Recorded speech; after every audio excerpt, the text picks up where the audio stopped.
ایک رات کے لیے اس عربی نے مجھے 6,000 ریال دیے تھے، جبکہ میں شادی شدہ تھی، لیکن میری نیت بدل گئی اور میں رات کو اس کے گھر میں رک گئی۔ اس عربی کو بہت کم نظر آتا تھا۔ جب رات کو میں اس کے گھر میں رکی تو میرے رونگٹے کھڑے ہو گئے، کیونکہ اس عربی نے مجھے 5 بار اشارہ کیا۔ میں اپنے شوہر کے ساتھ سعودی عرب میں رہتی ہوں۔ ہم دونوں زیادہ پڑھے لکھے نہیں ہیں۔ ایک فیکٹری میں میرا شوہر کام کرتا ہے، مگر زیادہ پڑھا لکھا نہ ہونے کی وجہ سے میرے شوہر کی تنخواہ بہت کم ہے، گزارا بہت مشکل سے ہوتا ہے، مگر جو ملتا ہے کھا پی کر شکر ادا کر کے سو جاتے ہیں۔ لیکن جیسے جیسے وقت گزر رہا ہے، پیسوں کی شدید قلت ہو رہی ہے۔ میں نے ارد گرد کچھ عورتوں سے مشورہ کیا تو ایک عورت نے مجھے بتایا کہ ایک عربی کے گھر ملازمہ کی ضرورت ہے، کھانا پکانے کا کام ہے۔ اس عربی کے گھر میں اور بھی عورتیں کام کرتی ہیں، صرف برتن دھونے کی ضرورت ہے۔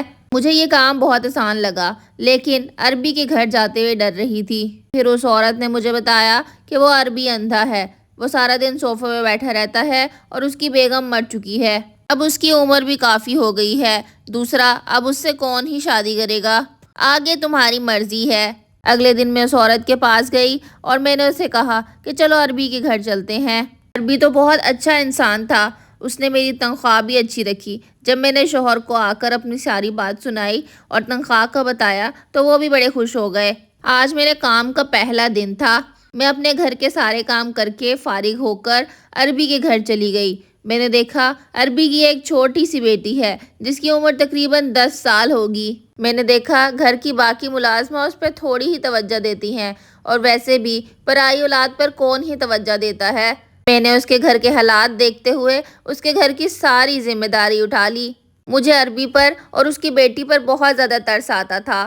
میں صبح 9 بجے سے لے کر رات 8 بجے تک اس کے گھر میں ہوتی، اس کے گھر کا سارا کام کرتی، اس بچی کی بھی دیکھ بھال کرتی، کیونکہ میری اپنی بھی کوئی اولاد نہیں تھی۔ عربی بہت ہی نرم دل انسان تھا۔ وہ باقی تمام نوکرانیوں کا بھی بہت اچھے سے دھیان رکھتا تھا، کسی بھی ملازم کو کسی چیز کی کمی نہیں ہونے دیتا تھا۔ باقی تمام نوکرانیاں اب مجھ سے خار کھانے لگی تھیں، کیونکہ عربی میرا سب سے زیادہ خیال رکھتا تھا۔ اس نے میری تنخواہ بھی بڑھا دی تھی اور اس نے صرف ہدایت کی تھی کہ میری بیٹی کا خیال تم ہی رکھو۔ عربی اپنی بیٹی سے بہت محبت کرتا تھا، لیکن بیوی کا ساتھ چھوٹ جانے کی وجہ سے وہ اندر سے ٹوٹ چکا تھا۔ عربی کے ساتھ ایک مستقل ملازم بھی ہوتا تھا جو اس کے ساتھ ساتھ مستقل رہتا تھا۔ اس کا کام عربی کو دفتر لے کے جانا، واپس لے کر آنا اور اس کی ساری ذمہ داری اٹھانا، یہ سارے کام وہ ملازم ہی کرتا تھا۔ عربی جب دفتر سے واپس آتا تو سب سے پہلے اپنی بیٹی کے کمرے میں آتا، مجھے اپنی بیٹی کے ساتھ مصروف دیکھتا تو دروازے پر دستک دیتا۔ میں فوراً سے ٹھیک ہو کر بیٹھ جاتی تو پھر وہ دروازہ کھولتا، پھر وہ کمرے میں داخل ہوتا، اپنی بیٹی کو پیار کرتا اور پھر مجھ سے پوچھتا کہ آج میری بیٹی نے تمہیں تنگ تو نہیں کیا۔ مجھ سے اپنی بیٹی کے بارے میں سب کچھ پوچھتا کہ اس کی روٹین کیا ہے، وہ کیا کھاتی پیتی ہے، وہ صحیح سے کھا پی رہی ہے یا نہیں۔ عربی اپنی بیٹی پر جان وارتا تھا۔ ایک دن رات میں جب میں واپس گھر جانے لگی تو عربی نے مجھے روک لیا۔ عربی نے کہا 2 منٹ رکو، میری بات سنو۔ میں رک گئی، میں تھوڑی ڈری ہوئی تھی۔ اس نے اپنی جیب سے بٹوا نکالا اور مجھے 4,000 ریال تھما دیے۔ میں بہت زیادہ حیران تھی کیونکہ میری تنخواہ بھی اچھی تھی اور پھر اوپر سے اس نے یہ اور پیسے دے دیے تھے تو میری تو آنکھیں ہی کھل گئیں۔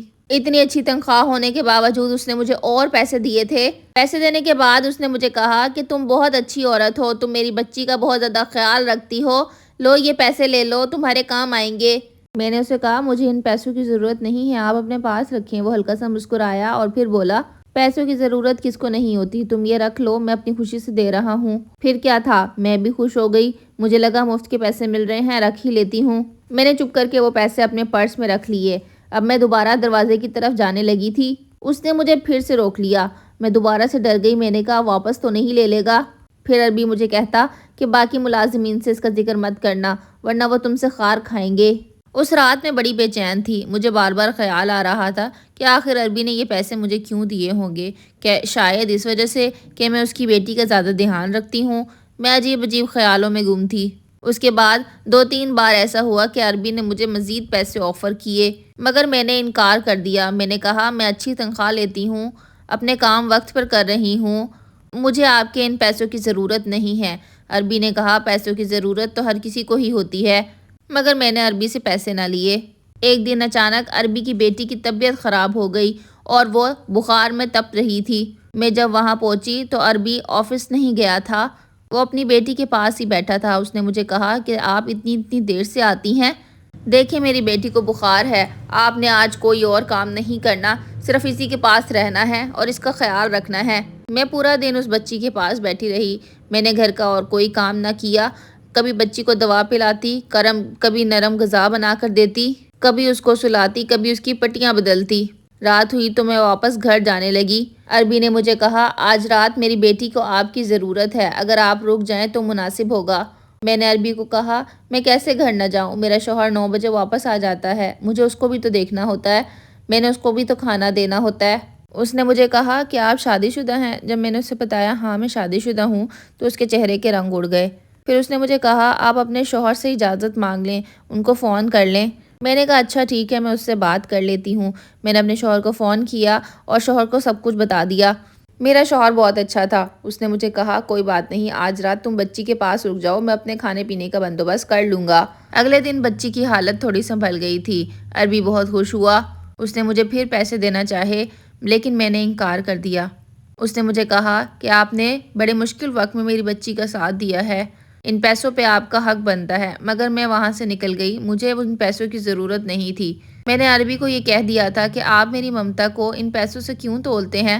بے شک یہ میری سگی اولاد نہیں ہے لیکن مجھے اپنے بچوں کی طرح عزیز ہے، آپ پلیز یہ پیسے مت دیا کریں۔ ہاں قسمت کی ماری میں شادی کو 6 سال ہو گئے تھے لیکن میری اپنی کوئی اولاد نہیں تھی۔ میں نے بھی ڈاکٹر سے بہت علاج کروایا تھا لیکن ہر طرف سے انکار ہی ملا۔ اگلے دن جب میں عربی کے گھر گئی تو ایک عجیب سا منظر دیکھا، اپنی ہی آنکھوں پر یقین نہیں آ رہا تھا۔ ہر طرف پولیس ہی پولیس کھڑی تھی، سارے ملازمین اندر تھے اور بچی بلک بلک کر رو رہی تھی۔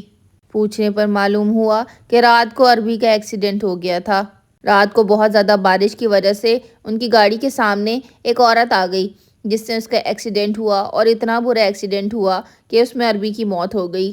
عربی اب اس دنیا میں نہیں رہا تھا، اس کی بیٹی بہت زیادہ اکیلی تھی۔ میں اور میرا شوہر کچھ دن اس بچی کے پاس ہی رہے۔ عربی کی موت کے 1 ہفتے بعد اس کے وکیل صاحب میرے پاس آئے اور انہوں نے مجھے بتایا کہ اس بچی کی ذمہ داری انہوں نے مجھے دی ہے اور اپنی جائیداد کا کچھ حصہ بھی میرے نام کر دیا ہے اور باقی حصہ بچی کے نام ہے۔ اس نے مجھے ایک خط بھی دکھایا جس میں عربی نے کئی دن پہلے ہی یہ سب کچھ لکھ دیا تھا۔